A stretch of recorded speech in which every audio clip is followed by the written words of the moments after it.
안녕하세요. 방콕에서 부동산 에이전시 운영 중인 고마저씨입니다. 자, 오늘은 태국 콘도 임대 가이드, 좋은 콘도를 임대받는 방법에 대해서 이야기를 해드리도록 하겠습니다. 오늘 마지막 편이 되겠고요. 제가 한국인 콘도 임대를 포기한 이유가 뭐냐면 사고를 너무 많이 치기 때문에 제가 포기를 했습니다. 제가 여러 번 말씀을 드리지만 저는 이 임대 수수료를 거의 받지를 않습니다. 원래 제 규정은 3만 밭 이하는 임대 수수료를 받지 않고요. 3만 밭이 넘어가면 3만 1000밭이면 제가 1000밭을 가지고 상대 에이전트가 3만 밭을 가지고 갑니다. 여기서 받지 않는다는 건 여러분한테 받지 않는다는 게 아니고 여러분은 주지도 않아요. 태국은 매도자가 주기 때문에 그 매도자가 줄 때 에이전트가 여러 명일 수 있지 않습니까? 중간에. 그러면 그 에이전트한테 제가 다 몰아주고 대신에 좋은 집을 달라고 합니다. 이건 제가 관리를 할 때 임대를 놓을 때도 마찬가지예요. 제가 임차인을 굉장히 까다롭게 뽑는 편이기 때문에 에이전트들한테 내가 임차인 이런 사람 뽑는다고 하면 굉장히 싫어하거든요. 그렇기 때문에 그래서 에이전트들한테 수수료 네가 다 가져가도 되니까 좋은 고객이 있으면 우리한테 데리고 와라. 이런 식으로 해서 임대를 놓고 있습니다. 그러니까 제가 이 일을 하고 욕을 먹어야 할 이유가 전혀 없는데 나중에 나갈 때 욕은 우리가 다 먹어요. 그분이 집에 가면 끝이거든요.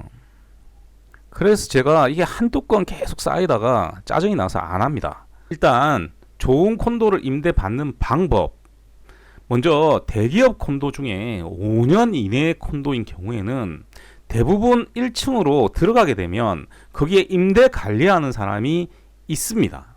이건 대기업이 아니라도 예를 들어서 콘도가 있으면 콘도 1층에 세일 렌트 적어놓은 경우가 있어요. 그래서 전화번호 같은 거 적어놓은 경우 있죠. 그러면 어떤 에이전트가 가져왔던 물건이든 간에 대부분 다 가지고 있습니다. 다 관리를 하고 있는 거예요.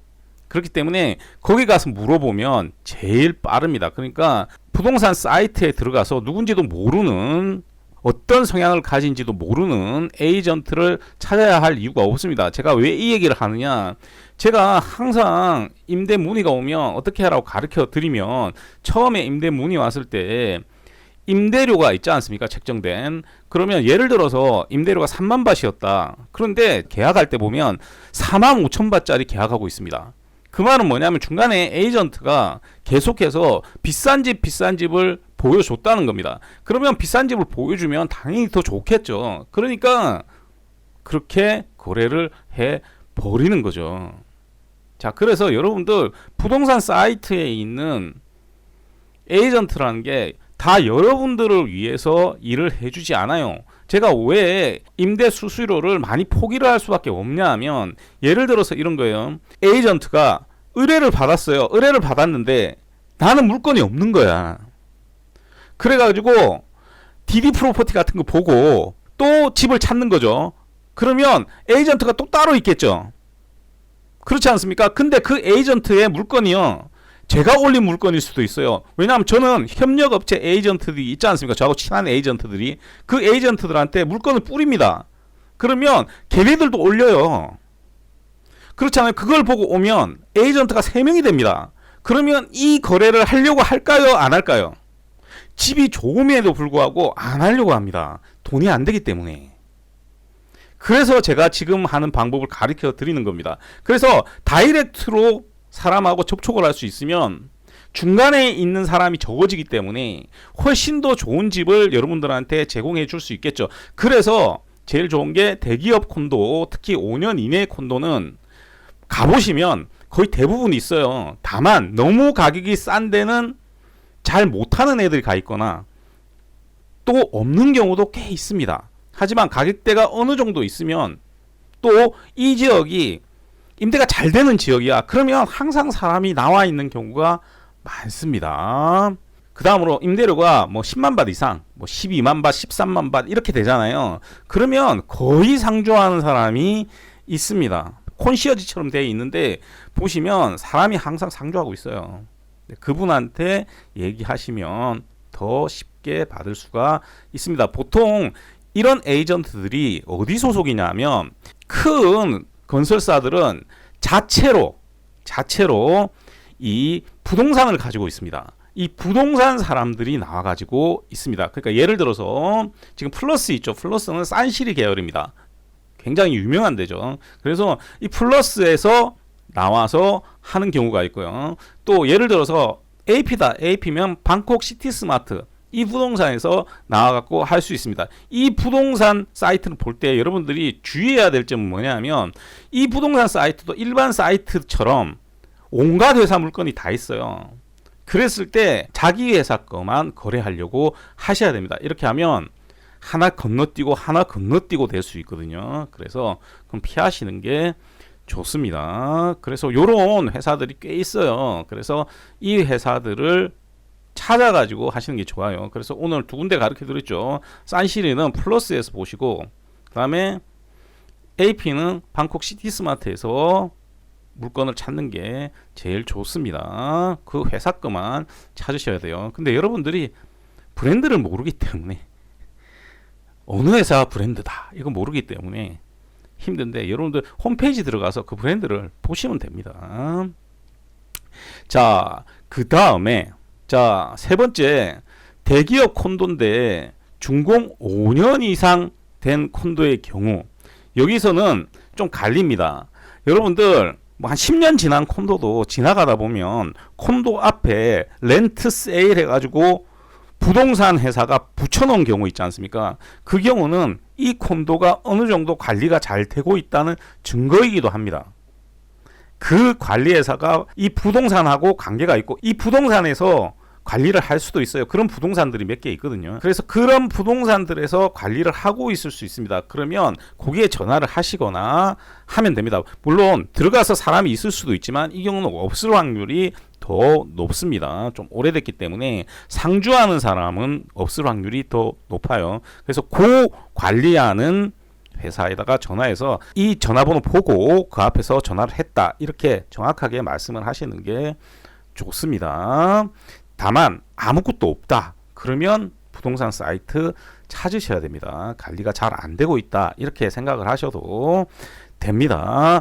왜 그러면 우리가 이 대기업 회사인데 다른 부동산에서 관리를 하느냐 그거에 대해서 알려드리면 지금 여기처럼 대기업 회사들은 자기네들의 관리회사가 또 있어요. 예를 들면 산시리 같은 경우는 여기 플러스인데 관리회사 이름은 홈입니다. 홈에서 관리를 할 수가 있거든요. 그런데 이게 시간이 지나면 관리비가 많이 책정되게 되죠. 근데 관리비는 더 안 내려고 할 거 아닙니까? 그러면 관리비는 많이 책정됐는데 관리비를 더 안 내려고 하게 되면 그 큰 회사들은 그 콘도를 관리해주지 않습니다. 관리해주지 않아요. 자, 그러면 그 돈으로 관리해 줄 수 있는 회사를 찾아야 되겠죠. 그래서 관리회사가 바뀝니다. 그렇게 계약 기간이 지나면 계속해서 바뀌게 되는 겁니다. 그래서 예를 들면 팔랑가오에 가보시면 라이프 아속 팔랑가오나 라이프 아속 하이프 같은 경우는 처음에는 AP 계열에서 하고 있다가 그 다음에 산시리로 넘어갔다가 지금은 또 다른 데로 넘어가 있는 거죠. 그렇게 생각을 하시면 됩니다. 그래서 그렇게 바뀌어 가면서 이 임대 관리도 힘들어지는 콘도들이 발생을 하는 겁니다. 그래서 제가 연식이 오래되면 사면 안 된다라고 하는 이유가 거기에 있는 거예요. 자, 20년 이상 된 콘도 그냥 임대받지 않으시는 게 좋습니다. 자, 마지막으로 여러분들한테 사이트 보는 법 가르쳐 드리겠습니다. 자, 일단 여러분들 칠 때 그냥 DD 프로퍼티 치세요. DD 프로퍼티를 치면 이렇게 여러 다른 사이트들이 나오죠. 자, 여기서 여러분들이 볼 수 있는 사이트는 DD 프로퍼티 그리고 다 프로퍼티 정도입니다. DD 프로퍼티만 보세요. 나머지 이런 회사들은 그냥 DD 프로퍼티하고 조금 다릅니다. DD 프로퍼티는 쉽게 말해서 그냥 아무나 올릴 수 있어요. 물론 여기도 한계가 있지만. 근데 다른 회사들 중에는 어떤 회사들이냐면 이건 그냥 큰 부동산들입니다. 그냥 자기네들이 가지고 있는 물건을 올려놓은 거예요. 에이전트 뽑아가지고 지난번에 말씀드렸죠. 60% 수수료 주고 그렇게 해서 하는 회사들입니다. 그렇기 때문에 그런 사이트에서 여러분들이 물건을 보시면 안 됩니다. 좋은 물건을 찾을 확률이 떨어지게 되는 거죠. 왜냐하면 여러분들이 외국인이라서 그래요. 자, 그래서 여러분들 이제 DD 프로퍼티 보는 법 알려드리면 영어로 바꾸시고요. 여기다가 콘도를 쳐야 됩니다. 이렇게 해가지고 예를 들어서 BTS 내용으로 치면 온갖 잡탕 다 나와요. 예를 들어볼게. 보면 온갖 잡탕이 다 나와요. 여기 이렇게 해놓으면 저기 중간에 있는 저층 콘도부터 해갖고 다 나옵니다. 그리고 이 사진은 믿을 게 안 되기 때문에 여러분들 다 제껴야 돼요. 그래서 어떻게 해야 되느냐? 여러분들이 콘도를 찍어서 검색을 해야 됩니다. 콘도를 찍어서. 자, 그래서 이건 콘도를 찍어서 검색할 때만 가능합니다. 그래서 예를 들어서 라이프 수급비 62를 한다. 그러면 여기 왜 제가 하냐면 여기 임대받을 사람 별로 없습니다. 위치가 안 좋아서. 그럼 이렇게 나오잖아요. 그러면 어떻게 보느냐? 이 위에 올라간 사람들은 큰 회사들이에요. 다 돈을 더 많이 내서 부스터를 썼기 때문에 위에 올라가는 겁니다. 딱 사진을 보면 같은 집이 막 나오잖아요. 예를 들어서 같은 집이 막 나오면 그 집은 실제로 물건이 있는 거고요. 지금 이렇게 방에 안 나오고 그냥 야외의 모습이 나오잖아요. 이런 것들은 허위 매물일 가능성이 굉장히 높습니다. 자, 다시 말씀드리면 이렇게 사진이 나오면 사진이 여러 사람이 올려놓잖아요. 그러니까 예를 들어서 여러 에이전트가 올려놓으면 그 방은 있을 확률이 높고요. 가격이 낮은데 이런 식으로 방에 안 나와 있다. 자세하게 안 나와 있다. 사진 몇 장밖에 없다. 그러면 없을 확률이 굉장히 높습니다. 그리고 실제 상태가 지금 상태하고 다를 경우가 굉장히 많아요. 여러분들 이 사진에 대해서 잘 아셔야 되는데 이 사진은 있잖아요. 지금 막 상태에서 찍어 놓은 경우도 있지만 옛날에 인테리어를 했을 때 상태를 찍어 놓은 경우도 꽤 많습니다. 그래서 실제 현실하고 다른 경우가 굉장히 많거든요. 자, 그래서 이 DD 프로퍼티는 뭐 할 때 쓰느냐?